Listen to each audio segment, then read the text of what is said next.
সাহেবের এখানের একটা বক্তৃতা শুনে মনে হলো যে দারুণ একটা বিষয় সে উল্লেখ করছে এবং অবশ্যই তার এই বক্তব্য অনুযায়ী আমাদের বাংলাদেশের প্রতিটি স্কুল কলেজ বিশ্ববিদ্যালয় এমনকি মাদ্রাসাতেও মনে হয় একেবারে ভয়ঙ্কর রকম ইসলাম বিরোধী কর্মকাণ্ড হয় এবং এটাকে আমার মনে হয় যে অন্য কথা শিরক বলেও চালানো যেতে পারে নাকি।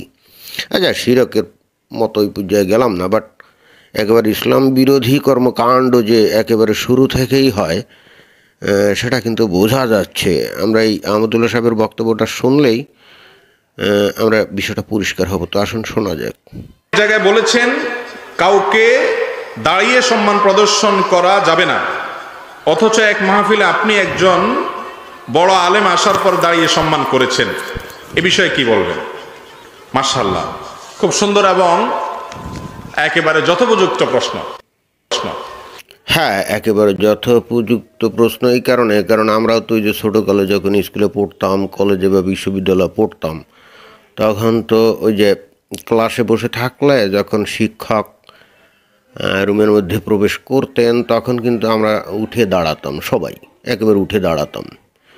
এবং এখনও কিন্তু এইটা স্কুলে হয়। এটা শিক্ষককে সম্মান দেখানোর জন্যই বস্তুত ছাত্র ছাত্রী এরা কিন্তু উঠে দাঁড়ায়। তো হুজুর, আপনি বললেন যে ইসলাম অনুযায়ী এটা করা যাবে না। আচ্ছা, কিন্তু তাহলে তো এই প্রথা তো আমাদের স্কুল কলেজ বিশ্ববিদ্যালয় সব জায়গায়, এবং আমার ধারণা যে এইটা মনে হয় যে মাদ্রাসাতেও আছে। আমি অবশ্য মাদ্রাসায় গিয়ে দেখি নেই যে এই কাজটা করে কি না। এবং শুধু তাই না, যখন বিভিন্ন মিটিং হয় সরকারি বেসরকারি বা সভা টভা হয়, তখন সেখানে তো ওইরকম সবাই দাঁড়িয়ে সম্মান দেখায়। যেমন কোনো একটা জায়গায় বিশাল একটা মিটিং হচ্ছে, সেখানে অনেক লোকজন চেয়ারে বসে আছে। তো ওই অবস্থায় যদি কোনো মন্ত্রী প্রবেশ করে বা প্রধানমন্ত্রী প্রবেশ করে, অর্থাৎ তারা যদি সেখানে আমন্ত্রিত থাকেন এবং তারা যদি সেখানে প্রবেশ করেন, তাহলে তো লোকজন উঠে দাঁড়ায় তাকে সম্মান দেওয়ার জন্যে। কিন্তু আপনার বক্তব্য অনুযায়ী এইভাবে সম্মান দেখানো এটা হলো কি? এটা হলো ইসলাম বিরোধী। হ্যাঁ, অবশ্য আপনার বিরুদ্ধেই একটা অভিযোগ উঠছে যে আপনি নাকি কোনো এক আলেমকে এভাবে দাঁড়িয়ে সম্মান করেছিলেন। অর্থাৎ প্রশ্নকর্তা নিজেই কিন্তু একটা উদাহরণ তুলে ধরলো যে আপনি নিজেই ইসলাম বিরোধী কাজ করছিলেন, তাই তো? আচ্ছা হুজুর, ঠিক আছে, অসুবিধা নাই, তারপরও দেখি আপনার বক্তব্যটা একটু শুনি। ভাইরা আমার, নবী করিম সাল্লাল্লাহু আলাইহি ওয়াসাল্লাম বিভিন্ন হাদিস থেকে সুস্পষ্টভাবে প্রমাণিত হয়, তিনি নিষেধ করেছেন যে কাউকে স্রেফ সম্মান দেখানোর জন্য দাঁড়িয়ে যাবে না। এটা অমুসলিমরা করে, তোমরা সেটা করবে না। হ্যাঁ, একেবারে ঘাড়ি কথা। তাহলে হাদিসে যখন নবী নিজেই বলে গেছেন যে কাউকে সম্মান দেখানোর জন্যে দাঁড়ানো যাবে না, এবং এই দাঁড়ানোটা অবশ্যই ইসলাম বিরোধী হবে। এবং কেন হবে না? কারণ সমস্ত সম্মানের মালিক তো আল্লাহ, রাইট? তো সমস্ত সম্মানের মালিক যেহেতু আল্লাহ, সুতরাং এইভাবে দাঁড়াদাঁড়ি এই সমস্ত বিষয় একমাত্র আল্লাহর ক্ষেত্রেই করা যেতে পারে। ওই যে যখন নামাজ পড়া হবে তখনই কিন্তু সেই কাজটা করা হয়। সুতরাং অন্য যে কেউই যদি আসলে বা উপস্থিত হলে, তা সে ক্লাসরুম হোক, সভা সমিতি হোক, ওয়াজ মাহফিল হোক, সেখানে যত বড় মানে আলেম, যত বড় নেতা, যত বড় শিক্ষক, যত বড় সম্মানিত ব্যক্তি হাজির হোক না কেন, কোনোভাবেই উঠে দাঁড়িয়ে সম্মান করা যাবে না। এখানে বুঝতে হবে যে এটা কিন্তু কুর্নিশের বিষয় না। এখানে কিন্তু কেউ ওই যে আগে রাজা বাদশাদেরকে যেভাবে কুর্নিশ করতো, বিষয়টা এরকম না, জাস্ট উঠে দাঁড়িয়ে সম্মান করা আর কি। তো এটা করা যাবে না। এটা একেবারে নবীর কঠোর নির্দেশ, হাদিসেই আছে। আহমদুল্লাহ সাহেব এটা বলল। তো নবীর নির্দেশ সেহেতু তো অবশ্যই এটা করা যাবে না। আর যদি কেউ করে তাহলে সে কুফরি করলো, তাহলে সে গুনাহ করলো, তাহলে সে কিন্তু হারাম কাজ করলো, রাইট? কিন্তু আপনারা যারা নাকি আমার বক্তব্য শুনছেন, অমুসলিমরা তো এগুলো করেই, বাট মুসলমানরা করবে না, এটাই হলো আসল বক্তব্য, তাই তো? কিন্তু আমাদের স্কুল কলেজ বিশ্ববিদ্যালয় বা মাদ্রাসায় এখনও কিন্তু এই প্রথাটা আছে, ট্র্যাডিশনটা আছে যে ছাত্র বা ছাত্রী কিন্তু ওই যে উঠে দাঁড়িয়ে সম্মান দেখায় যখন কোনো শিক্ষক ক্লাসরুমে প্রবেশ করেন। এখন থেকে তাহলে তো এই কাজটা আর করা যাবে না, রাইট? আচ্ছা ঠিক আছে, আহমদুল্লাহ সাহেব বলেন দেখি, আপনি যে উঠে দাঁড়িয়েছিলেন এটার ইয়েটা কি, ব্যাখ্যাটা কি? অর্থাৎ আপনি নিজেই কি ওই হারাম কাজ করছিলেন নাকি? অর্থাৎ যে জিনিস আপনি নিজে প্রচার করেন আপনি তার এগেনস্টে কাজ করছিলেন, একটা অভিযোগ তো চলে আসছে, দেখি আপনার উত্তরটা কি? সাহাবীদের মধ্যেই একজন সিনিয়র সাহাবী, তিনি শারীরিকভাবে কিছুটা অসুস্থ, তিনি আসার পর নবী করিম সাল্লাল্লাহু আলাইহি ওয়াসাল্লাম আবার নির্দেশ করেছেন, তোমরা দাঁড়িয়ে যাও এই সাহাবীর জন্য। দাঁড়িয়ে যাওয়া মানে সম্মান না, সম্মান দেখানোর জন্য না, দাঁড়িয়ে যাওয়া বলতে দাঁড়িয়ে গিয়ে তাকে হেল্প করো, ধরে বসাও। এই জন্য নবী করিম ও আচ্ছা আচ্ছা, অর্থাৎ নবী নিজেই একবার একজন সিনিয়র সাহাবী আসার পরে অন্যান্য সাহাবীদেরকে উঠে দাঁড়িয়ে যাওয়ার জন্য নির্দেশ করেন, কিন্তু সেটা সম্মান দেখানোর জন্য না। অর্থাৎ ওই যে দুর্বল বা রুগ্ন বা একটু স্বাস্থ্যগতভাবে একটু দুর্বল টাইপের সাহাবীকে ধরে তার আসনে বসানোর জন্যই বস্তুত নবী নির্দেশ করেছিলেন। সো এটা তো আসলে তাকে সম্মান দেখানোর উদ্দেশ্যে হয়নি। হ্যাঁ, খুব সুন্দর বিষয়। অর্থাৎ এইটাকে দলিল হিসাবে ধরে পরবর্তীতে যদি কেউ বলার চেষ্টা করে যে কোনো সম্মানিত ব্যক্তি আসলে বা ক্লাসরুমে যখন শিক্ষক প্রবেশ করবেন বা কোনো অনুষ্ঠানে প্রধানমন্ত্রী বা প্রেসিডেন্ট প্রবেশ করবেন, তখন উঠে দাঁড়িয়ে তাকে সম্মান দেওয়া যাবে না, একেবারে ক্লিয়ার। হ্যাঁ, তো আপনার বিষয়টাও কি ওই নবী যেরকম একজন রুগ্ন বা বৃদ্ধ সাহাবী আসার পরে তাকে সাহায্য করার জন্য দাঁড়াতে বলছিলেন, আপনার কেসটা কি অনেকটা সেরকম নাকি? তো দেখি বলেন। সাল্লাল্লাহু আলাইহি ওয়াসাল্লাম তার জন্য দাঁড়াতে বলেছেন। অতএব সম্মান প্রদর্শন করতে হবে, এ ব্যাপারে কোনো সন্দেহ নাই। বড় মুরব্বী, আলেম ওলামা, এমনকি সমবয়স্ক সবার প্রতি সম্মান দেখাতে হবে, কি হবে না? কাউকে অপমান করা যাবে না, সম্মান করা। কিন্তু সম্মান দেখানোর তো কিছু রীতিনীতি আছে, তাই না? আপনি সম্মান দেখাতে বললেন, অবশ্যই বিষয়টা একটা সিস্টেমে করা হয়। অর্থাৎ আপনি কীভাবে সম্মান দেখালেন? একজন ধরা যাক ক্লাসরুমে ছাত্রছাত্রী বসে আছে, তো রুমের মধ্যে এখন তাদের শিক্ষক প্রবেশ করলেন, তো এই শিক্ষক প্রবেশ করলে তাকে কিভাবে সম্মান দেখানো যায়, কিভাবে? এটার একটা রীতিনীতি আছে না, একটা সিস্টেম আছে না? তো সেটা কি? দাঁড়িয়ে। এখানে তো শিক্ষককে ঈশ্বরের বা আল্লাহর বা সৃষ্টিকর্তার সাথে অংশীদার করা হচ্ছে না, বিষয়টা তো এরকম না। আপনি বলছেন সম্মান দেখাতে হবে, কিন্তু সম্মান কীভাবে দেখাতে হবে? তার তো একটা শারীরিক ভাষা থাকতে হবে। যেমন এই যে সালাত আদায় করতে হবে, সালাত মানে নামাজ পড়তে হবে, কি আল্লাহর আরাধনা করতে হবে, রাইট? ইবাদত বন্দেগী করতে হবে, তো কীভাবে করতে হবে? তার একটা সিস্টেম আছে না, যে আপনি বসবেন, উঠে দাঁড়াবেন, তারপরে বাঁক নিবেন, হ্যাঁ, তো মাথা ঠেকাবেন, ইত্যাদি ইত্যাদি। এছাড়া তো সালাত আদায় হবে না, তাই না? এখন আপনি বলছেন সালাত আদায় করেন, তবে মাথা ঠেকানো যাবে না, তবে অসম্মান, এটা তো বুঝলাম না। যে কোনো জিনিসেরই তো একটা একটা শারীরিক অভিব্যক্তি থাকবে, রাইট?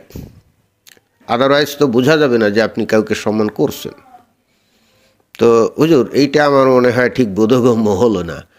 আপনি কিভাবে সম্মান দেখাবেন বলেন? আপনার সামনে এখন যদি ৮০ পর একজন বৃদ্ধ, একজন বিশাল আলেম আপনার সামনে এসে যদি হাজির হয়, আর আপনি যদি চেয়ারে গেদ্দা মেরে বসে থাকেন, তাহলে কি আপনার শারীরিক ভাষা থেকে বোঝা যায় যে আপনি ওই আলেমকে, বিজ্ঞ আলেমকে আপনি সম্মান করলেন? আহমদুল্লাহ সাহেব, বিষয়টা তো বোধগম্য হয়নি। তো শ্রেণী কক্ষের ছাত্রছাত্রীরা কিন্তু এভাবেই দাঁড়িয়ে শিক্ষককে সম্মান প্রদর্শন করে, এবং এটাই হলো সেই শারীরিক ভাষা, যেমনটা ওই যে আল্লাহর ইবাদত বন্দেগী অর্থাৎ সালাত আদায় করার জন্যে মুমিন মুসলমানরা শারীরিক যে বিভিন্ন কসরত, মাথা ঠেকায় মাটিতে, আবার বাঁক নেয়, আবার উঠে দাঁড়ায়, আবার বসে, এইগুলোই তো, রাইট? তো এটাই নির্দেশ করে যে একজন মানুষ কি সালাত আদায় করছে, অর্থাৎ নামাজ পড়ছে। তো যাই হোক, আহমদুল্লাহ সাহেব, তোমার কথাবার্তার মাথা মুন্ডু কিছু বোঝা যাচ্ছে না। সম্মান করব, অসম্মান করব না, কিন্তু কিভাবে সম্মান করব তার কোনো কায়দা কানুন মানে তোমার কাছ থেকে আসছে না। আবার প্রচলিত যে সম্মান দেখানোর পদ্ধতি, সেটা আবার তুমি বলছো এটা হলো হারাম কাজ। মুমিন মুসলমানরা তো বিপদে পড়ে গেল। তো দেখে তুমি যে সম্মান দেখিয়েছিলে, নাকি একজন সিনিয়র আলেমার সাথে তাকে সহযোগিতা করছিল বসার জন্য, বিষয়টা এরকম নাকি? বলো দেখি, শুনি। আবশ্যক ইমানের দাবি, আখলাকের দাবি, কিন্তু সম্মান দেখাতে গিয়ে দাঁড়ানো না, এই পদ্ধতি ইসলামের না, এই পদ্ধতি অমুসলিমদের। নবী করিম সাল্লাল্লাহু আলাইহি ওয়াসাল্লাম নিষেধ করেছেন। আমার যে ঘটনা কথা, তাহলে তো বলতেই হবে যে অমুসলিমরা যদি এই পদ্ধতি মানে এই ট্রেডিশনটা ফলো করে তাহলে তো মুসলমানদের চাইতে ভালো পদ্ধতি, এটা কিন্তু বলতেই হবে। কারণ একজন মানুষকে আমি সম্মান দেখাবো, কিভাবে সম্মান দেখাবো, সেটা তো একটা শারীরিক ভাষা থাকতে হবে। যদি উঠে দাঁড়িয়ে দেখানো যায় যে হ্যাঁ কেউ একজন আসলো, তাকে সম্মান দেখাতে গিয়ে একটু উঠে দাঁড়ালাম আর কি, তাহলে সে সম্মানিত বোধ করলো। আর আমি যদি বসে থাকি তাহলে তো সেই লোকের মনের মধ্যে এরকম ভাব সৃষ্টি হতেই পারে যে আমাকে তুচ্ছতাচ্ছিল্য করলো, তাই না? জাস্ট বসে থেকে কিভাবে সম্মান দেখানো যায় এটা তো বোধগম্য হচ্ছে না। আর এইভাবে উঠে দাঁড়িয়ে সম্মান প্রদর্শনের ট্রেডিশন যদি অমুসলিমরা করে থাকে তাহলে তো বোঝাই যাচ্ছে যে এই ক্ষেত্রে অমুসলিমদের এই ট্রেডিশনটা খুবই খুবই দর্শনীয় বা গ্রহণযোগ্য একটা সিস্টেম। বরং মুসলমানদের আচরণ এক্ষেত্রে সঠিক শোভনীয় হচ্ছে না। কেউ একজন জ্ঞানী গুণী ব্যক্তি, গণ্যমান্য ব্যক্তি আসলে চেয়ারের উপর গেদ্দা মেরে বসে থাকলাম, এটা তো সেই ব্যক্তিকে তুচ্ছতাচ্ছিল্য করা, অপমান করারই তো সামিল। তো আহমদুল্লাহ সাহেব, তোমার ক্ষেত্রে কি ঘটছিল বলো? বলা হচ্ছে, অনেকে দেখেছি এটা নিয়ে ভিডিও বানিয়েছেন এবং এটা নিয়ে অনেকে ট্রলবাজি করছেন। বাস্তবতা হলো যে আলেমের কথা বলা হচ্ছে না, ট্রলবাজি তো করবেই এখন। ওই যে উটকো নাস্তিক মাস্তিক আছে না, এমনকি তোমার বিরোধী যে সমস্ত মমিন মুসলমান আছে তারাও তো তোমার ফাঁক ফোকর খোঁজে। এখানে খালি যে উটকো নাস্তিকরাই খোঁজে তো এমন না। বরং দেখা যায় সাম্প্রতিককালে এই মমিন মুসলমানরা এক দলের মমিন মুসলমান অন্য দলের মমিন মুসলমানদের পিছনে সর্বদাই লেগে থাকে। বিশেষ করে ওই যে হুজুররা, এরা তো দেখি যে একজন হুজুর অন্য হুজুরের নামই শুনতে পারে না, একেবারে কাফের ফতোয়া দেয়, মুনাফিক ফতোয়া দেয়। সুতরাং এক্ষেত্রে তারা তো একে অন্যকে একেবারে প্রচণ্ড রকমভাবে অসম্মান করে এবং এক হুজুরের গ্রুপের লোকজন অন্য হুজুরকে নিয়ে ট্রল করে। তো তুমি তো আর সর্বজন গ্রহণযোগ্য আলেমও না, হয়তো তোমার একটা গ্রুপ আছে, বাট তোমার বিরোধী গ্রুপ তো মানে লোকজন তো অনেক। সুতরাং তোমার মধ্যে কোনো ফাঁক ফোঁকো থাকলে সেটা নিয়ে তো ট্রল করবেই, এটাই তো স্বাভাবিক বিষয়। এবং তোমাদের এই সমস্ত একে অন্যকে এই যে গালিগালাজ, কাফের মুনাফিক ইত্যাদি বলে এই যে মান সম্মান নিয়ে টানাটানির এই বিষয়গুলো দেখে ওই যে উটকো নাস্তিক তারাও তো মোটামুটি একটা উল্লসিত হয়। তারা ওই ভিডিও বানানোর বা ফেসবুকে লাইভ টাইপ করার একটা কন্টেন্ট খুঁজে পায় আর কি, কন্টেন্ট খুঁজে পায়। এমনিতে মার্কেটে কন্টেন্টের অনেক সময় অভাব পড়ে, তো তখন তোমরা এই সমস্ত উল্টাপাল্টা আচরণ করলে তখন নাস্তিকগুলো বেশ একটা উৎফুল্ল হয়ে যায়। অন্য কথায় শয়তানও উৎফুল্ল হয়। চিন্তা করে যে ওই যে আল্লাহর সাথে চ্যালেঞ্জ দিয়ে বলছিল না যে আদম সন্তানরে সে বিপথে চালিত করবে।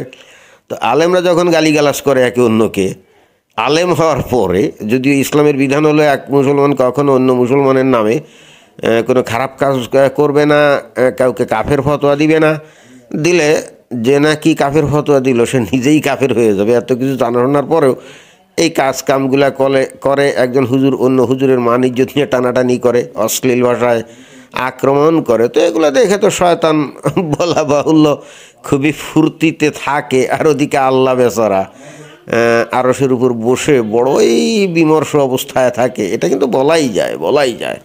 তো তোমার ঘটনাটা কি হয়েছিল বলো? উনি এসেছেন, উনি আসার পর আমি আলোচনা ছেড়ে দিয়ে উঠে গিয়ে ওনাকে বসার জন্য অফার করেছি। তো উনি বলেছেন, ওই আওয়াজগুলো এখনো রেকর্ড আছে, উনি বলেছেন যে না, আমি আপনার ওয়াজ শোনার জন্য আসছি, আপনি বরং ওয়াজ করেন, আমি বসবো। তো উনি বসে গেলেন, তখন আমি আবার এসে বসে গেলাম। তাহলে দাঁড়ানোটা হলো ওনাকে চেয়ার ছেড়ে দিয়ে ওয়াজের অফার করার জন্য। ওইটা ও আচ্ছা, বুঝছি। তার মানে ওই আলেমকে তুমি সম্মান করো নাই, সম্মান দেখাও নাই, বরং তুমি যে ওয়াজ করছিলে তোমার কাছে মনে হলো যে তোমার চাইতে আরও বেশি ভালো ওয়াজ ওই আলেম করবে, সো এই জন্য তুমি উঠে দাঁড়িয়ে তাকে আসন ছেড়ে দিচ্ছিল। আচ্ছা বুঝলাম। তো যাই হোক, মোদ্দা কথা হলো আমাদের বাংলাদেশে স্কুল কলেজ বিশ্ববিদ্যালয় এমনকি মাদ্রাসাতেও তাহলে ইসলাম বিরোধী এই প্রথাটা মনে হয় আছে। বিশেষ করে স্কুলে তো অবশ্যই আছে যে শিক্ষক রুমে ঢুকলে উঠে দাঁড়িয়ে শিক্ষকের সম্মান দেয়। তাহলে তো এখনই গোটা বাংলাদেশে এই বিষয়টা ছড়িয়ে দেওয়া উচিত, আইন করে দেওয়া উচিত, যেন এই ছাত্র বা ছাত্রীরা এরা যেন উঠে না দাঁড়ায়। অন্য কথায় আসলে কোনো সম্মানই দেখাবে না, কারণ উঠে দাঁড়ানো তো ওয়ান কাইন্ড অফ সম্মান দেখানো, তাই না? ওই যে বললাম যে শারীরিক একটা তো ভঙ্গি থাকতে হবে যে আপনি কিভাবে একজন মানুষকে সম্মান দেখাচ্ছেন। তো এই ক্ষেত্রে আসলে বেসিক্যালি ইসলাম কেউ কাউকে সম্মান দেখানোর বিষয় বলে না। যেমন ওই যে সমস্ত প্রশংসা হলো আল্লাহর, তাই না? সূরা ফাতিহাতে আছে না? অথচ আবার হযরত মুহাম্মদ, মানে মুহাম্মদ হলো প্রশংসিত, এর অর্থ হলো প্রশংসিত, অর্থাৎ যে ব্যক্তি ইসলাম প্রচার করেছিল বা নিজেকে নবী বলে দাবি করেছিল তাকেই আবার মুসলমানরা নাম দিয়েছে মুহাম্মদ, অর্থাৎ প্রশংসিত। অর্থাৎ এই নামটা দিয়েই কিন্তু ওই যে ব্যক্তি ইসলাম প্রচার করেছিল তাকে কিন্তু আল্লাহর কাতারে নিয়ে গেল। কিন্তু এইটা পাবলিক বুঝে না, এটা মুমিন মুসলমানরা বুঝে না। কিন্তু এখন তাদেরকে যতভাবে বোঝানো হোক তার মাথায় কিন্তু এটা ঢোকে না, মাথায় কিন্তু এটা ঢোকে না। তো সম্মানের বিষয়টাও অনেকটা ওই রকম। যাবতীয় সম্মান কিন্তু এই যে মুহাম্মদকে দিয়ে ফেলছে, কারণ প্রশংসা করা তো সম্মান করা, রাইট? কিন্তু অন্য কাউকে সম্মান দেওয়া যাবে না, কারণ সম্মান পাওয়ার মালিক একমাত্র আল্লাহ। তো হযরত মুহাম্মদ যে নাকি ওই যে একমাত্র প্রশংসা পাওয়ার মালিক হলো আল্লাহ, কিন্তু ওই ব্যক্তিটাকে যে নাকি এই নবী দাবি করেছিল, ইসলাম প্রচার করেছিল, যাকে নাম দেওয়া হয়েছে মুহাম্মদ, অর্থাৎ সবাই তাকে প্রশংসিত করছে এবং ওই কায়দা করেই সবাই তাকে সম্মানিতও করে থাকে। সো এইগুলো করে কিন্তু মুমিন মুসলমানরা মুহাম্মদকে কিন্তু আল্লাহর কাতারে পৌঁছে দিয়েছে। কিন্তু তারপরও এগুলো নিয়ে যদি আপনি ব্যাখ্যা বিশ্লেষণ করেন ওরা কিন্তু মানবে না। কিন্তু ওদের অগোচরেই অবচেতন মনেই কিন্তু ওরা মুহাম্মদকে আল্লাহর কাতারে পৌঁছে দিয়েছে। এবং ঠিক সেই কারণে আল্লাহর নিয়ে যত কথাই বলা হোক, ওই যে উটকো নাস্তিকরা অনেক সময় আল্লাহকে নিয়ে ফাতরামি করে না, ট্রল করে আল্লাহর বিভিন্ন বক্তব্য নিয়ে, তখন মুমিন মুসলমানরা খেপে না। কিন্তু মুহাম্মদের নিয়ে কিছু বললে কিন্তু খবর আছে। কিছু বললে মানে কি, হাদিসে মনে করেন যে মুহাম্মদের কিছু বিষয় আছে, যেমন ওই যে নবী প্রৌঢ় বয়সে 6 বছরের আয়েশাকে বিয়ে করছিলেন, তো এটা সব সইয়া দিছে, আছে না? আছে। তো এটা নিয়েও যদি কেউ কোনো কথা বলে তাহলে কিন্তু মুমিন মুসলমান খেপে যায়। মানে তাদের ভাবটা হলে এরকম, নবী এই কাজটা করেননি, মানে এমন অবস্থায় চলে গেছে, বুঝছেন? বা নবী ওই যে তার দাসী মারিয়া ছিল না, তো তার সাথে তো উনি নিয়মিত একটা মেলামেশা করতেন আমরা জানি, এবং তার গর্ভে একটা বাচ্চাও হয়েছিল ইব্রাহিম, এটাও তো আমরা জানি, তাই না? কিন্তু এটা বলা যাবে না। কেন বলা যাবে না জানেন? কারণ মুমিন মুসলমানদের ধ্যান ধারণা আছে না, নবী তো এই কাজটা করতেই পারে না, অথচ হাদিসে কিন্তু আছে, সিরাতে কিন্তু আছে, রাইট? তারপরে নবীর যে 13-14টা স্ত্রী ছিল এবং প্রতি রাতে এই সমস্ত স্ত্রীদের বাসায় ঘরে উনি যাতায়াত করতেন, মেলামেশা করতেন। হয়তো শারীরিক সম্পর্ক হয়ে থাকতে পারে, কারণ পরবর্তীতে বলা হচ্ছে যে তার শরীরে নাকি 30 মরদের যৌন শক্তি ছিল। তো তার মানে যে প্রতি রাতে উনি যে তার 13-14টা স্ত্রী ঘরে দৌড়াদৌড়ি করতেন, তাহলে নিশ্চয়ই কাজটা করতেন। কিন্তু এইটা আছে, হাদিসে আছে, সিরাতে আছে, কিন্তু বলা যাবে না। কারণ মুমিন মুসলমানরা হযরত মুহাম্মদকে এমন একটা পর্যায়ে নিয়ে গেছে, না মুহাম্মদ এই কাজ করতেই পারে না, মানে কিতাবে লেখা থাকবে, কিন্তু কেউ যদি আবার এটা বলে তাহলে কিন্তু মুমিনের ইমানে বা ধর্মানুভূতিতে ভয়ঙ্কর আঘাত হিসেবে সেটা গণ্য হবে। এবং শুধু তাই না, এই জন্য সে কিন্তু ছুরি চাপাতি নিয়ে আপনার উপরে ঝাঁপিয়েও পড়তে পারে। তো এই হলো অবস্থা। তো যাই হোক, এটাই ছিল বক্তব্য। ধন্যবাদ।